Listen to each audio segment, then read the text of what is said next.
On February 15, 1822, Philo and Elmira Hart had a son, Willis Isham Hart. 7 years later, on September 3rd of 1829, Annis Johnson was born to Hiram and Lucy Johnson. This is where our story begins. Willis married Annis and moved to Weston, Vermont. Coming from Rutland, where he was born, this was quite a move, especially without modern-day cars. It's possible they could have taken a train, but tickets were expensive. With all their clothing and other belongings, it is likely the couple drove a wagon down to the small town of Weston. In 1850, Estella Augusta was born, the first of 12 children born to Willis and Anne. Among Estella, there was Fanny, Charles, Ada, Gertrude, William, Christina, Mary, Eva, Orvis, Carrie, and F. The Hart household lived on South Street in Weston, modern-day Route 100, next to Willis's blacksmith shop. His children attended school at a one-room schoolhouse close to their home, a building that is now the Little School Preschool. Living in the 3rd District, this was the only school his children could attend. Weston was a fairly small town. In 1860, the total population was about 925 people. Since there were no motorized transportation devices like cars or subways, everyone had to be relatively close to one another, especially store owners like Willis. He owned a blacksmith shop, similar to this one, and I'd imagine would be pretty busy crafting metal into horseshoes, nails, tools, and the like. During his life, it was a common occurrence for people to attend church every Sunday morning.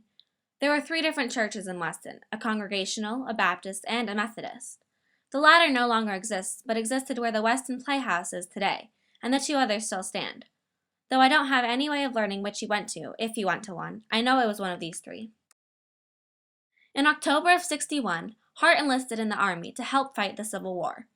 Almost 3 weeks later, he was mustered in as a private in Company E of the 2nd U.S. Sharpshooter Regiment, where he fought in a number of different battles, including all the battles of the Army of the Potomac, up until July 18th of '62, when he was discharged due to a disability.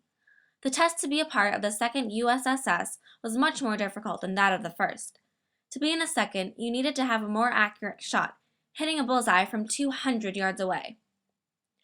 After he recovered, Willis re-enlisted as a soldier and was mustered in at the beginning of January in 1864 as a private in the 3rd Vermont Light Artillery Battery, continuing the fight until the end of the Civil War. As a private in the Light Artillery Battery, Willis again fought in the battles as a part of the Army of the Potomac. One specific battle, the Battle of Petersburg, was one that Willis was actively involved in. Hart's battery stayed in the battle until the final assault, which occurred very near the end of the war. Marching from Cold Harbor, or in Willis's case, riding a horse, the Army of the Potomac crossed over the James River and Appomattox River when, on June 15th, they attacked the rebel army, driving them back to Harrison Creek. The 3rd Vermont Light Artillery Battery rushed in with their guns, riding their horses, attacking the rebels. After what seemed like a victorious assault by all the Union Army, Confederate General Robert E. Lee rushed in reinforcements and the Union's opportunity to lay siege was lost. Let's be honest, women were the cooks in the 1860s, not men. But when they were in battle, soldiers spent their breaks between drilling sessions gathering and cooking rations for the days to come. Supplies was also delivered to their camps, but fast on-the-move armies had to live off the land since supply trains couldn't reach them. When they weren't cooking, cleaning, building, etc., the soldiers were involved in rigorous drills where they would learn to shoot their weapons and practice various maneuvers. One soldier described a typical day in the army like this.